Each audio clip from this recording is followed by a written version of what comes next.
si loo horumariyo xirfadooda shaqo ee isticmaalka tiknoolajiga iyo isgaarsiinta iyadoo la adeegsanayo kombiyuutarka ayaa shaqaalaha wasaaradda warfaafinta ee dowladda Puntland loo qabtay tababar 3 bari socon doona. tababarkan oo iska kaashanayeen wasaaradaha warfaafinta dowladda federaalka iyo Puntland waxaa loogu talagalay in kor loogu qaado aqoonta shaqaalaha wasaaradda warfaafinta isgaarsiinta iyo dalxiiska si ay fahan uga qaataan shaqada ay qabtaan ee data ku shaqaynta iyo xirfadda maamulka xafiisyada.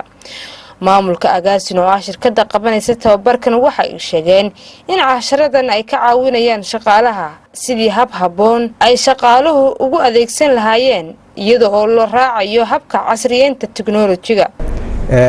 tababarkan hadda aan qabanaynana waa tababar horumarin xagga ICT-ga iyo tiknoolajiyada waxa ujeedadiisa ay tahay qofka shaqaalaha in uu xafiiska ugu shaqeeyo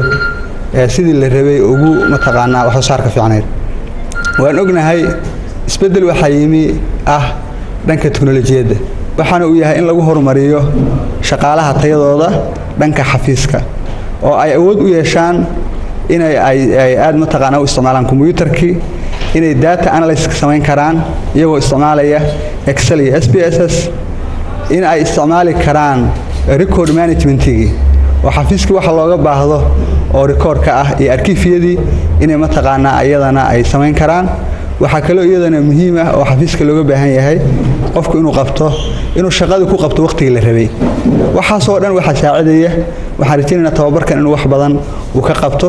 agaasinna shirkad waxa weeye soo jirtay ilaa 11 sano oo ka shaqeynaysay arrimaha horumarinta bulshada iyo mataqaanaa qofku inuu isticmaal awood u yeelan lahaa inuu shaqadiisa si fiican u guto. علي حسن أحمد سبري وزير وزارة ورفافينتا إسقاسينتا iyo dalxiiska dowladda Puntland ayaa tilmaamay in adeegsiga tiknoolajiyada uu horumarka qayb weyn ka yahay lagana doonayo shaqaalaha tababarkan qaadanaya ka faa'iideysiga casharada la bixinayo. insha Allah waxaan ka rajaynayaa in aad ka faa'iideysataan tababarkan muddada sanadka maalmood idin socon doona iyo in aad ka heshaan xirfad iyo aqoon waxa allaale wixii wadankan dibad laga soo wacayo iyo wixii wacay ama dawladda dhexe ama gobol kamid ah keeri doono inta sanadku dhama ma filiyo qiyaastay ragga la rabaa inay maamulaan million calls 1000 call per minute boqol kun oo wicitaan hal maalin ragga maamulaya weydinka waa ICT inta call hagaagtay oo si fiican u gashay inta call aan gelin oo la maqli waayay muxuu ahaa inta waqtiga ay qaadatay markaas reporting ama daily ku bixinaysaa ama maxaad ku bixinaysaa weekly ama monthly waxa la yiraahdo gross domestic product waxa lagu xisaabiyo wadanka dhaqaalihiisa inuu kor u kacay hoos u dhacay waa waxa soo saarkiisa iyo adeegga uu bixiyo dhamaantii marka la sugeeyo bariyaha wadankaasi dhaqaalihiisa ama sare u kacay